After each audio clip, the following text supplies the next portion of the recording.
Paghahanda ng hapunan para sa pista.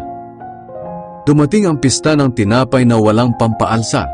At sa araw na ito, kailangang maghandog ang mga Hudyo ng tupa na kakainin nila sa pista ng paglampas ng anghel. Kaya inutusan ni Jesus sina Pedro at Juan. Ihanda ninyo ang hapunan natin para sa pista ng paglampas ng anghel. Nagtanong sila, "Saan niyo po kami gustong maghanda?" Sumagot si Jesus, "Pagpasok ninyo sa lungsod ng Jerusalem, sasalubungin kayo ng isang lalaking may pasan na banga ng tubig.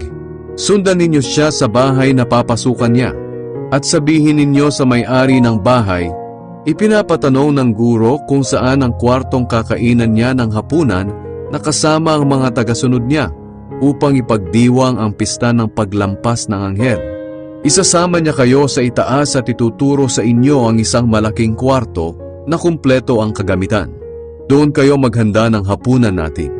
Lumakad sila at nakita nga nila ang lahat ayon sa sinabi ni Jesus sa kanila, at inihanda nila roon ang hapunan para sa pista.